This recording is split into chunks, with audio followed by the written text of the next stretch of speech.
नमस्कार दोस्तों, स्वागत आप सभी का। इस वीडियो में हम बात करेंगे 2022 के नोबेल पीस प्राइज़ के बारे में। ये किसे मिला और ये क्यों मिला। हर एग्ज़ाम के लिए नोबेल प्राइज़ काफ़ी इंपॉर्टेंट होते हैं, कोई ना कोई क्वेश्चन इससे आ ही जाता है। हम नोबेल प्राइज़ की हिस्ट्री, नोबेल प्राइज़ से जुड़े सारे इंपॉर्टेंट जीके क्वेश्चंस, सभी चीज़ों को कवर करेंगे धीरे धीरे करके, तो आप हमारा चैनल सब्सक्राइब करिएगा। आज हम बात करेंगे नोबेल प्राइज़ 2022 जो कि मिला पीस के लिए। बाकी फील्ड्स को भी हम धीरे धीरे कवर करेंगे, तो आप चैनल को सब्सक्राइब अवश्य कर लीजिएगा। अभी चलिए इसे कवर करते हैं। तो अभी देखिए, नोबेल पीस प्राइज़ 2022 एक व्यक्ति और दो ऑर्गेनाइजेशंस को मिला है। एलेस बियालित्स्की, ये बेलारूस के राइट एक्टिविस्ट है, ह्यूमन राइट एक्टिविस्ट। इन्हें नोबेल पीस प्राइज़ मिला है 2022। इसके साथ साथ the Russian human rights organisation Memorial, इसको मिला है। और इसके साथ साथ the Ukrainian human rights organisation centre for Civil Liberties, इसे मिला है। तो ये दो ऑर्गेनाइजेशन है, ये एक व्यक्ति है, एक्टिविस्ट है, तो आपने याद रखना है, नाम पूछ लिया जाता है। तो इसको देखो, सीधी सी बात है, अभी हाल ही में यूक्रेन और रशिया का वॉर चला है, तो एक तो यूक्रेन की ऑर्गेनाइजेशन होगी और एक रशिया की ऑर्गेनाइजेशन होगी, तो आपने ऐसे ही याद रख लेना है। और एक बेलारूस के राइट एक्टिविस्ट है एलेस बियालित्स्की। तो Ales Bialiatski Belarus rights activist, Belarus नाम याद रखना है कि यहाँ के एक्टिविस्ट हैं। फिर Russian human rights organisation Memorial और Ukrainian human rights organisation centre for Civil Liberties. Nobel prize की जो वेबसाइट है उसके मुताबिक ये तीन को क्यों मिला नोबेल पीस प्राइज़, क्योंकि काफ़ी सालों से प्रमोट कर रहे हैं राइट टू क्रिटिसाइज पावर, यानी किसी भी देश में, मतलब अपने अपने देश में जो पावर है, जो गवर्नमेंट है, उसको क्रिटिसाइज कर रहे हैं, और जो सिटीजन्स हैं उनके फंडामेंटल राइट्स को प्रोटेक्ट करने का काम ये कर रहे हैं।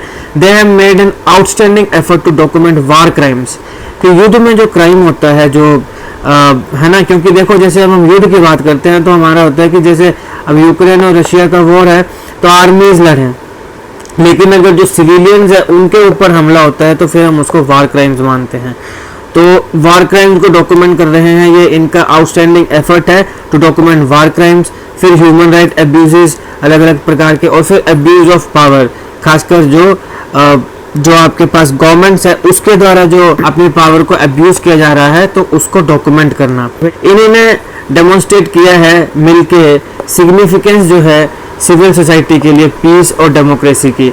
तो ये बताया गया कारण कि भाई इन तीनों को अवार्ड क्यों मिला, तो इस चीज़ की वजह से मिला कि ये क्रिटिसाइज करते हैं पावर को, फंडामेंटल राइट्स को प्रोटेक्ट कर रहे हैं सिटीजन्स की। इसके साथ साथ आउटस्टैंडिंग एफर्ट है किसमें, वार क्राइम्स को डॉक्यूमेंट करने में, ह्यूमन राइट एब्यूज़ को डॉक्यूमेंट करने में, और पावर का जो एब्यूज़ है या जो मिसयूज़ है उसको डॉक्यूमेंट करने में। अब हम एक एक करके इनको देखते हैं। सबसे पहले बेलारूस के एलेस बियालित्स्की। देखिए, एलेस बियालित्स्की जो है ये इनिशिएटर हैं डेमोक्रेसी मूवमेंट के, जो की शुरुआत हुई थी बेलारूस में 1980s में। तो 1980 के दशक में जो एक डेमोक्रेसी की मूवमेंट, लोकतंत्र के लिए जो मूवमेंट की शुरुआत बेलारूस में हुई, उसके ये इनिशिएटर हैं। इसके साथ साथ बियालित्स्की ने वाइसना या स्प्रिंग, अपनी बेलारूस की भाषा में वाइसना और वैसे स्प्रिंग, इस नाम की एक ऑर्गेनाइजेशन को भी फाउंड किया 1996 में। क्यों? In response to controversial constitutional amendments that give the president dictatorial powers.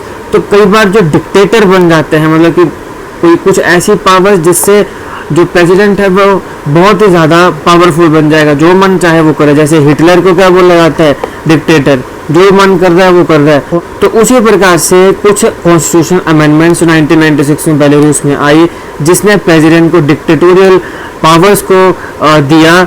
कई बार होते हैं ना, प्रेसिडेंट जो होते हैं वो ऐसी अमेंडमेंट्स करते हैं, पॉलिटिशियन ऐसी अमेंडमेंट्स करते हैं जिससे अपने पास ज़्यादा पावर रखते हैं, और खासकर ये जो कम्युनिस्ट कंट्रीज हैं हम इनके में ज़्यादा देखते हैं। चाइना में हमने देखा शी जिनपिंग ने अपने कॉन्स्टिट्यूशन को अमेंड किया और फिर आमरन उसका प्रेसिडेंट बन बैठा। फिर हमने रशिया में ऐसी चीज़ें देखी।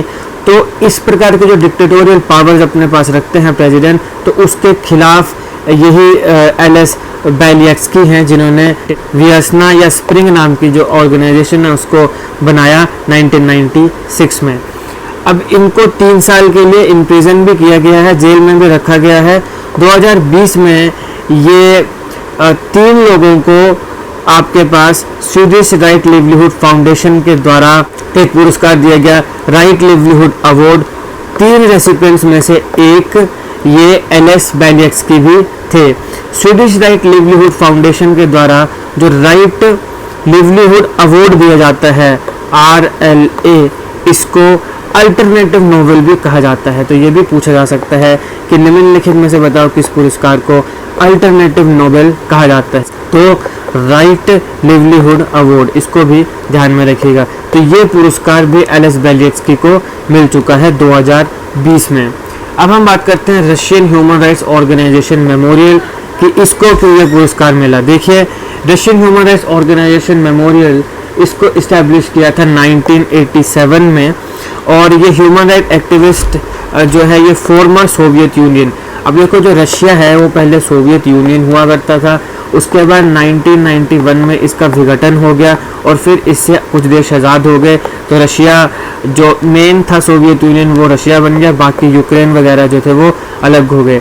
तो सोवियत यूनियन से जुड़े मैंने सारे इंपॉर्टेंट जीके क्वेश्चंस को कवर किया है एक अलग वीडियो में, उसको देख लीजिएगा, काफ़ी इंपॉर्टेंट है और उससे आपको ये भी आइडिया लगेगा कि एक्चुअल में रशिया और यूक्रेन के बीच में ये जो युद्ध है वो चल क्यों रहा है। इसके साथ साथ रशिया और यूक्रेन के बीच की लड़ाई क्यों हो रही है, क्या कारण है, जो इससे पहले क्रीमिया की एनेक्सेशन थी वो कैसे हुई थी, मैंने इसके ऊपर अलग से एक डेडिकेटेड वीडियो बनाई है, अगर आप चाहें तो देख सकते हैं।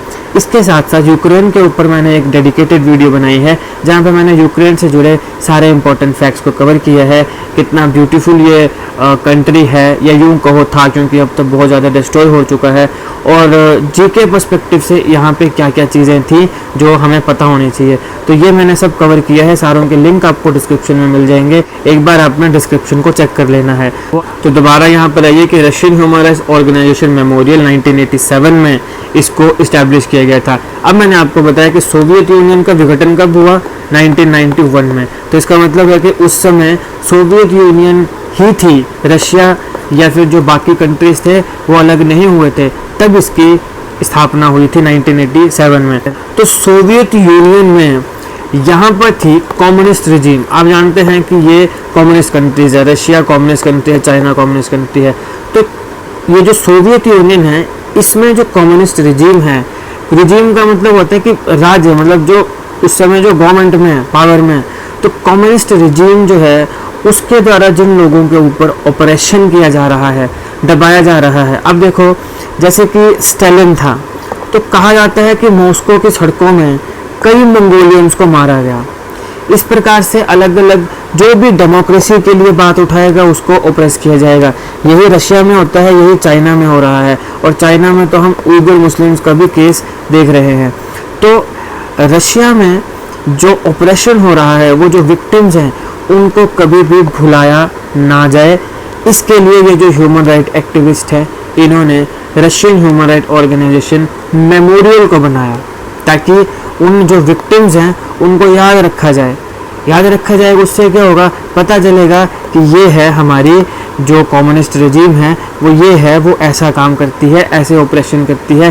डेमोक्रेसी की आवाज़ उठाएंगे तो कूट दिए जाएंगे, अगर जो विचारधारा है, पार्टी है, या फिर जो भी गवर्नमेंट है, प्रेसिडेंट है, उसके खिलाफ बोलेंगे तो कूट दिए जाएंगे, पकड़ के जेल में ठोक दिए जाएंगे और उनको टॉर्चर किया जाएगा। और न जाने कम्युनिस्ट कंट्रीज़ में कितने लोगों को टॉर्चर किया जाता है।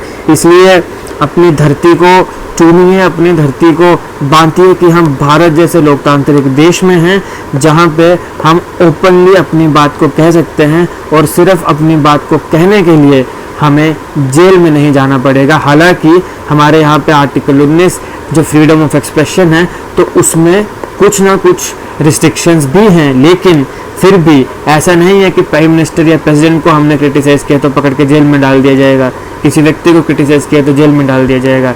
हम विचारधारा, सरकार के कामों को खुल के समर्थन भी कर सकते हैं और क्रिटिसिज्म भी कर सकते हैं। तो चलिए, ये हो गया हमारे पास Russian human rights organisation Memorial. देखिए, ये नोबेल पीस प्राइज़ लॉरेट है एंड्री सखैरोव, इनको नोबेल पीस प्राइज़ मिला था 1954 में। इसके साथ साथ ह्यूमन राइट्स एडवोकेट हैं स्वेटलाना गेनुश्किना। तो ये दोनों जो थे, ये ऑर्गेनाइजेशन जो है, ये इसके इनिशियल जो फाउंडर्स कहा जा सकता है उनमें से एक थे। तो क्योंकि ये नोबेल पीस प्राइज़ विनर है और ये एक ह्यूमन राइट एडवोकेट हैं, तो इसलिए इनका नाम भी आप ध्यान रखो कि ये जो ऑर्गेनाइजेशन है इसके साथ इन दोनों का नाम भी जुड़ा है। तो कौन से नोबेल पीस प्राइज लॉरेट जो है उनका नाम जुड़ा है, तो एंड्रे सैखेरोव। तो अब देखो, क्योंकि एंड्रे सैखेरोव यहाँ पे खबरों में आ गया, न्यूज़ में आ गया। मैं क्यों बता रहा हूँ इस चीज़ को, क्योंकि ये न्यूज़ में आ गया। न्यूज़ में आ गया तो हो सकता है आपसे ये पूछ लिया जाए कि एंड्रे सैखेरोव इनको नोबेल पीस प्राइज़ कब मिला। तो आप बोलेंगे यार 1954 का नोबेल पीस प्राइज़ आज क्यों पूछा जा रहा है, क्योंकि ये खबरों में आ गया। तो ये चीज़ होती है। तो Nobel peace prize laureate Andrei Sakharov, जिनको 1954 में मिला था नोबेल पीस प्राइज़, इसके साथ ह्यूमन राइट एडवोकेट स्वेटलाना गनुश्किना, इन दोनों को इनिशियल जो ऑर्गेनाइजेशन के फाउंडर्स हैं उसके रूप में देखा जाता है। अब हम बात करते हैं सेंटर फॉर सिविल लिबर्टीज़। ये कहाँ की है, यूक्रेन की। 2007 में बनाया गया था इसको कीव में, और इसका क्या एम था, for the purpose of advancing human rights and democracy in Ukraine. अब देखो यार, यूक्रेन में भी वैसे कई केस जो हैं वो कई दिक्कतें चली रहती हैं। जैसे यहाँ पे पहले सरकार जो थी वो प्रो रशिया थी, अभी की जो सरकार है वो प्रो रशिया नहीं है, एंटी रशिया है। तो यहाँ पर भी जो है दिक्कतें जो है वो इस प्रकार की चली रहती हैं। तो यहाँ पे एक ऑर्गेनाइजेशन बनाएंगी सेंटर फॉर सिविल लिबर्टीज़, ताकि जो ह्यूमन राइट्स और डेमोक्रेसी का पर्पस है उसको एडवांस किया जा सके, उसको बढ़ाया जा सके यूक्रेन में, राइट। तो यहाँ पे ये काम करेगा ह्यूमन राइट्स और डेमोक्रेसी को ही बढ़ाने के लिए, लोकतंत्र के लिए ही। तो ये तीन आपके पास दो ऑर्गेनाइजेशंस आएंगी और एक व्यक्ति जिनको नोबेल पीस प्राइज़ 2022 मिला है। इसके साथ साथ हमने नोबेल प्राइज़ का पूरा हिस्ट्री भी कवर करना है अगली वीडियोज़ में। हमने नोबेल प्राइज़ से जुड़े सारे इंपॉर्टेंट जीके क्वेश्चंस को भी कवर करना है, और बाकी भी जिन जिन फील्ड्स में नोबेल प्राइज़ मिलने हैं उन सारों को भी हमने कवर करना है धीरे धीरे। तो इस प्रकार के जीके वीडियोस देखने के लिए आप हमारा चैनल को सब्सक्राइब भी करें। वीडियो अच्छी लगे तो लाइक और दोस्तों के साथ शेयर भी करिएगा। Thank you for watching.